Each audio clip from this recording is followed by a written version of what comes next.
नमस्ते, अभिवादन आपका इनोसेंट इन्वेस्टर के इस नए वीडियो में बात करेंगे कल की बाजार की ओपनिंग कहाँ होगी, सपोर्ट और रेजिस्टेंस लेवल्स, इंट्राडे स्टॉक्स बताएंगे। कल के पहले आज की इंट्राडे परफॉर्मेंस बुरी गई। आज की परफॉर्मेंस 1.24% का हमको लॉस हुआ है और ये लॉस हमारे लिए नॉर्मल नहीं है, क्योंकि जनरली आप देखते हो कि हमारा जो लॉस होता है काफ़ी ज़्यादा छोटा होता है प्रॉफिट के मुकाबले, लेकिन आज लॉस थोड़ा सा बड़ा हुआ है, 1.25% के आसपास हुआ है। इसको मैं ये नहीं कहूँगा कि टेक्निकल ग्लिच के कारण हो गया, चीज़ें हमारे फेवर में आज सच में नहीं थी। एनएससी की टेक्निकल ग्लिच हो या ब्रोकर का प्लेटफॉर्म हो, कुछ चीज़ें जब अनफेवरेबल हो जाती हैं तो थोड़ा सा ऐसा फील आता है कि अब घोटाला जैसा फील आता है। अब क्या कहें, मैंने इसके बारे में इससे पहले वाली वीडियो में बात की है। बाबा जो है जादू मार रहा है, क्योंकि उनकी वो गिरफ्तार हो गई हैं। क्या कर सकते हैं यार, 7 दिन की गिरफ्तारी थी, बाबा फिर भी पगला गया है, जादू मार रहा है। बाबा कौन है जानते हैं ना। चलिए, जो भी हो बाबा, क्या ही कहें। चलिए, जो ज़रूरी चीज़ है वो डिस्कस करते हैं। फिर से $1 बिलियन की बिकवाली, ये चीज़ मुझे बुरा फील दे रही है यार, क्योंकि 2008 की फाइनेंशियल क्राइसिस के बाद इतनी बड़ी बिकवाली। अब देखो यार, वॉर जैसी सिचुएशन होगी, वर्ल्ड वॉर 3 जैसी नौबत होगी, तो उनकी मजबूरी हो जाएगी बिकवाली करके जाना, क्योंकि ये दूसरे देश के इन्वेस्टर्स हैं, हम उनको कुछ कह भी नहीं सकते। अपने देश के इन्वेस्टर्स क्या कर रहे हैं, अपने देश के बड़े इन्वेस्टर्स क्या कर रहे हैं, वो बड़ी तरीके से बचाने की कोशिश कर रहे हैं, लेकिन ये कई देश के इन्वेस्टर्स हैं, ये अपने इकलौते देश के इन्वेस्टर्स हैं, तो हम पूरी जिम्मेदारी इनके ऊपर नहीं छोड़ सकते। रिटेल ट्रेडर्स, रिटेल इन्वेस्टर्स भी काफ़ी पार्टिसिपेट कर रहे हैं, इसी कारण बाजार भयंकर क्रैश नहीं कर रही है। क्रैश कर रही है, मैं ये नहीं कहूँगा कि यहाँ पर तकलीफ नहीं है, तकलीफ तो दोस्त बहुत है, लेकिन ये तकलीफ और बड़ी होती अगर DIIs का सपोर्ट नहीं होता, अगर हम और आपका सपोर्ट नहीं होता। तो बाजार पूरी कोशिश कर रही है संभलने की। अब बात करते हैं टेक्निकल चार्ट्स पे। टेक्निकल चार्ट मैंने 5 मिनट का ही लगाया है, क्योंकि कल मैं आपसे चीख के कई बार बोला हूँ, 2 वीडियोज़ में अलग अलग तरीके से अलग अलग बार आकर के बोला कि 15,750 पे मैं खरीदारी करूंगा। देखिए, जैसे ही बाजार ने 15,750 को टच किया, क्या हुआ बाजार के साथ। और आप कहोगे 225 पॉइंट, यार मेरे कहने पे नहीं, बाजार अगर अपने टेक्निकल डेटा को फॉलो करके 225 पॉइंट का मोमेंटम दे रही है, 225, निफ्टी का लॉट साइज है 50 का, आप खुद प्रॉफिट कैलकुलेट कर सकते हो एक लॉट पे।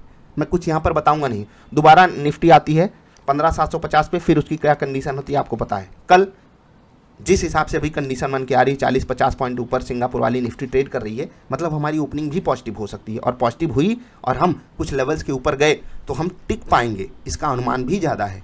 एग्जिट पोल भी बड़े राज्य में एक बहुमत वाली सरकार की सजेशन दे रहा है, तो चीज़ें अब हमारे फेवर में आ रही हैं पर्सनल लेवल पे। लेकिन अगर हम बाहर का डेटा देखेंगे तो वो चीज़ें हमारे फेवर में नहीं है, चाहे वो FIIs का डेटा हो, चाहे रसिया यूक्रेन के बीच चल रहा है वो हो, ठीक है। तो ये सब चीज़ें अभी अनफेवरेबल हैं।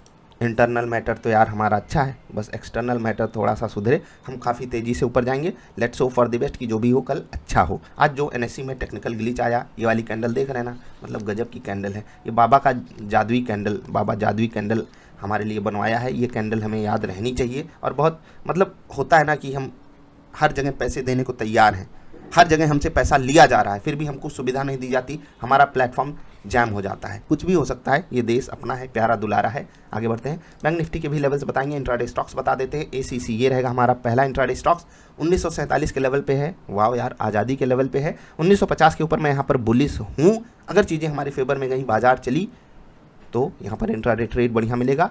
1950 के नीचे सेल साइड का trade. State bank of India बड़े सपोर्ट पर आकर के खड़ा है, 440 के आसपास इसमें बड़ा सपोर्ट है, और 440 वोल्ट का करंट ना लगे, मैं यही उम्मीद करता हूं, और यहाँ पर पॉजिटिव ट्रेड हमको मिले।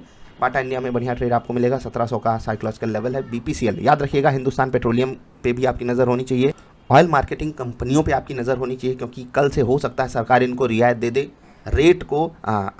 जो भी आप एडजस्ट करना चाहते हो, बढ़ाना चाहते हो, घटाना चाहते हो, तो देखो अभी सरकार ऑफिशियली तो आके कहती नहीं कि हम इन पे लगाम लगा के रखे हैं, लेकिन आपको खुद पता है सरकारी कंपनी है, सरकार आदेश दे सकती है, अकॉर्डिंगली आपको देखना है। ये स्टॉक्स थोड़े से अगर वोलाटाइल हो जाएं तो अपनी पोजीशन को संभालने की कोशिश कीजिएगा। ट्रेड आप दोनों ही स्टॉक्स में पोजीशन ढूंढ के कर सकते हो। हैवेल्स रहेगा अगला स्टॉक हमारा 1070 के आसपास, यहाँ पर बढ़िया लेवल है, मुझे यहाँ पर बाइंग की अपॉर्चुनिटी दिखाई दे रही है, क्योंकि लोअर लेवल्स पे यहाँ पर बड़ा सपोर्ट अवेलेबल है 1050 से 1060 के बीच में। तो सपोर्ट पे स्टॉक अगर बाइंग की अपॉर्चुनिटी दे रहा हो तो लेनी चाहिए। अगर बाजार चल गई तो मजा आएगा। इंडिया सीमेंट सही लेवल पे आकर के खड़ा है।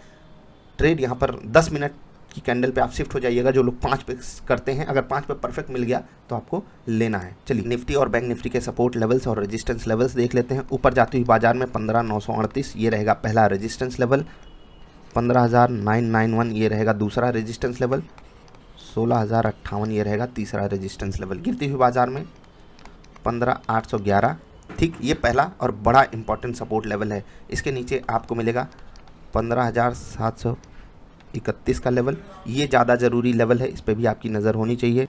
इसके नीचे वाला जो लेवल है आप उसको 15,650 मान सकते हो, ठीक है। इंक खत्म हो गई क्या, 15,650, ठीक है, ये आप इसको मान सकते हो। इसको एग्जैक्टली जिसको लेना है 15,652 रहेगा, ठीक है। एग्जैक्टली आप एग्जैक्ट लेवल पे ही फोकस कीजिएगा, 15,652, ठीक। रेजिस्टेंस एंड सपोर्ट लेवल्स हो गए। बैंक निफ्टी की बात कर लेते हैं। कल जिस लेवल के हमने नीचे क्रैश की बात की थी, एक्चुअली बैंक निफ्टी उसके नीचे खुलती है और फिर आपने तबाही देखी। कुछ कहने की ज़रूरत नहीं है, बाजार अपने लेवल को हमेशा सम्मान देती है और आपको प्रोबेबिलिटी पे ही इस मार्केट में गेम खेलना है, ठीक है।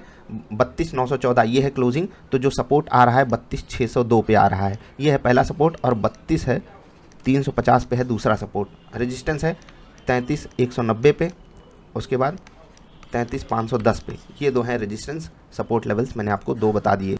तो चलिए यार, अभी आपसे विदा ले रहे हैं, सारी चीज़ें मैंने डिस्कस कर ली। सिंगापुर वाली निफ्टी पॉजिटिव ट्रेड कर रही है, उम्मीद यही है कि वो पॉजिटिव ट्रेड करती रहे। ग्लोबल मार्केट से हमारे लिए कुछ अगर नेगेटिव नहीं आया तो हम कल बढ़िया परफॉर्मेंस करने के लिए तैयार हैं, क्योंकि नीचे बड़े सपोर्ट अवेलेबल हैं। जो FII DII की सेलिंग है, ये $2 बिलियन की जो सेलिंग आई है 2 दिनों के अंदर, ये सच में मतलब अजीब सी कंडीशन बना रही है, लेकिन कुछ कर भी नहीं सकते, हमारा इस पर कोई वश नहीं है। DII हमारे फेवर में है, जो छोटी सी खुशी है इसको हम बड़ी खुशी भी कह सकते हैं, वही हम कह सकते हैं कि ये हमारी चीज़ हमारे फेवर में काम कर रही है, नहीं तो बहुत सारी चीज़ें हमारे अगेंस्ट में हैं अभी। तो चलिए यार, अभी विदा ले रहे हैं। वीडियो पसंद आए तो लाइक कर देना, जल्दी मिलेंगे ढेर सारी अच्छी वाली वीडियोज़ में। आज बाजार क्रैश की गिरी तो सबको दुख होता है, सबको तकलीफ होती है, सबके पोर्टफोलियो में लॉसेस आते हैं, लेकिन याद रखना मार्केट आपको लॉसेस सिर्फ इसीलिए देती है कि आपको चेक कर सके कि आप प्रॉफिट के लायक भी हो या नहीं। जल्दी मिलेंगे, नमस्कार।